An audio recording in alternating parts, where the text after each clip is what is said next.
Bonjour tout le monde, donc je reviens pour une nouvelle vidéo pour vous présenter donc le premier manga que j'ai lu. Donc il s'intitule Le Maître Magicien Nejima. Donc c'est le tome 1 de Ken Akamatsu. Voilà.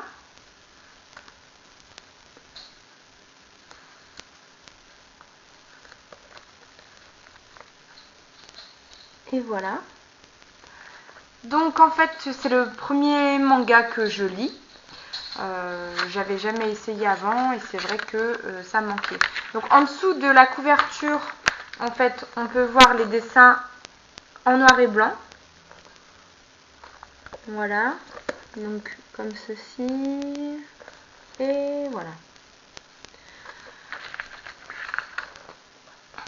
Que je me trompe pas de sens. Non, c'est bon. Voilà. Je le remets. Alors, ce manga, qu'est-ce qu'il raconte? Il raconte donc la vie du héros, donc qui s'appelle le maître Nejima. Donc c'est un jeune professeur de 10 ans, enfin même pas 10 ans. Donc il va bientôt avoir 10 ans et il est nommé donc professeur stagiaire donc au Japon dans une classe de filles. Donc il arrive là-bas et ses premières journées sont vraiment très dures parce que il n'a jamais enseigné et c'est du haut de ses 10 ans qu'il doit donc affronter la classe de filles de collège. Donc les filles de collège sont très pour moi immatures. Elles déjà la première scène qu'on voit en fait c'est le professeur qui arrive qui fait une réflexion à une fille dans la rue à propos de son avenir et elle commence à directement l'insulter, etc., à se disputer avec lui. Il n'a même pas le temps de dire que c'est un professeur, etc. Elle continue à l'incendier et c'est quand le directeur arrive que cette fille apprend que c'est son professeur qu'elle est en train d'incendier. Donc déjà ça commence pas mal pour lui. Il se fait déjà insulter par une de ses élèves. Enfin, quand je dis insulter, c'est pas vraiment insulter, mais bon, elle le prend de haut, etc. Limite, elle le gifle, elle se bagarre avec. Enfin, elle le prend comme ça par les cheveux. Elle le soulève, donc c'est marrant, avec sa petite taille, il est bien plus petit qu'elle. En fait, elle le prend pour un gamin. Et quand elle sait que c'est son prof, elle ne change pas du tout d'attitude envers lui. Et c'est ce qui m'a le plus surpris dans ce livre, c'est qu'en fait, elle lui devrait le respect. Et même s'il a 10 ans, c'est son professeur. Et en fait, c'est pas du tout le cas. Donc, c'est ce qui m'a choqué dans ce livre, c'est que les élèves en fait se battent et le prennent le prennent de haut et se disent mais c'est pas notre prof ça, j'ai pas à respecter ce genre de personnes. Donc les filles se bagarrent sans arrêt. En fait, tout au long du livre, on voit quelques jours de classe qui s'écoulent et à la fin de ces quelques jours de classe, il n'y a toujours pas une relation prof-élève comme nous on l'entend en France, relation de respect en fait entre l'un et l'autre. C'est plutôt le jeune prof qui doit faire ses preuves. Alors oui, quand on arrive dans l'enseignement, on doit faire ses preuves, ça c'est sûr.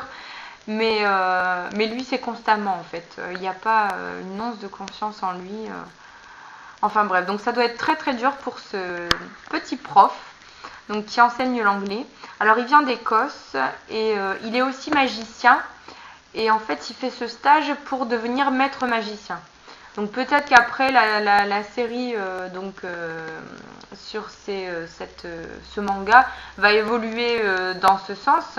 Mais en tout cas, l'héroïne du livre qui s'appelle Asuna et qui donc se bat avec lui dès le premier jour, découvre donc qu'il est magicien et menace de tout révéler. Donc c'est ce qu'on nous dit donc dans le résumé du livre. Et de plus, il arrive donc au Japon, il n'a aucun logement et le directeur lui dit d'aller loger avec ses élèves. Donc ce qui est pas mal surprenant. Encore ce seraient des garçons, on se dirait bon, et encore que c'est son élève. Mais là c'est carrément le prof qui loge chez donc ses élèves filles. Donc voilà, ça m'a un peu surpris ce manga. C'est un peu usant à force qu'il y ait souvent des disputes et des bagarres entre les élèves qui se battent pour le prof, qui se battent, enfin qui se disputent pour ça et là. Et du coup l'intrigue n'avance pas vraiment. Donc j'en sais pas plus sur l'histoire. C'est ça un petit peu qui... Enfin j'ai été déçue pour cette raison.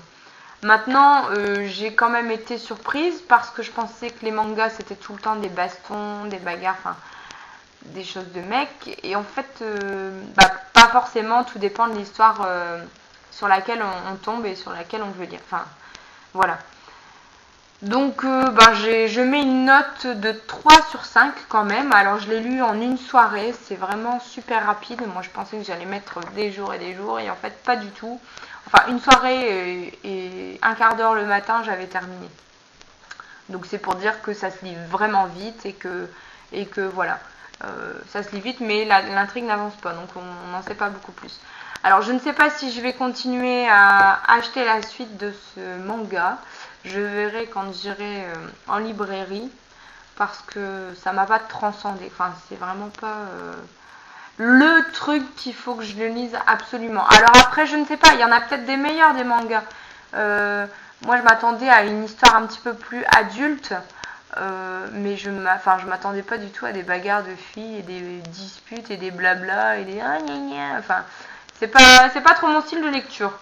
Donc peut-être que vous pouvez me conseiller d'autres lectures de manga, un manga qui soit un petit peu plus adulte et qui parle, je sais pas moi, de magie ou enfin voilà. Après j'ai vu que dans le manga que j'avais, il y avait des publicités, enfin des présentations d'autres mangas qui ont l'air pas mal non plus. Mais bon, du coup j'hésite vraiment à me lancer parce que si je veux lire un manga, j'aimerais bien lire la série complète. Donc ce qui m'a pas tenté par ce premier tome de Le Maître Magicien Nejima. Après on peut voir aussi donc les esquisses à la fin. Donc les esquisses des personnages qui ont été plus ou moins acceptées, qui ont été plus ou moins modifiées selon les bons vouloirs de l'éditeur. Mais j'ai trouvé ça pas mal en fait de voir le début et la création des personnages. Ça m'a appris beaucoup sur la façon de faire, etc. Voilà, donc je savais pas non plus qu'il faisait un panel, enfin un trombinoscope de chaque personnage en fait. C'est super intéressant. Donc voilà pour ce livre. Je n'ai toujours pas fini Ma vie n'est qu'un seul jour. J'en suis par contre vraiment à la fin, j'en suis à la page 190 et il y en a 225 me semble-t-il, oui c'est ça, 225. Donc vous voyez, il ne me reste que ça, donc cette partie-là ici. Donc forcément je vais revenir pour une autre vidéo. Par contre je voulais vous dire que je suis bientôt en vacances, donc soit j'ai l'occasion de faire des vidéos parce que j'ai un ordinateur avec moi, soit j'ai pas du tout l'occasion d'en faire. Et dans ces cas-là, je vous ferai part de mes lectures à mon retour. Voilà, il me semble que j'ai assez parlé pour aujourd'hui, donc je vous fais de gros bisous, je vous dis à bientôt et bonne lecture à tous. Ciao ciao!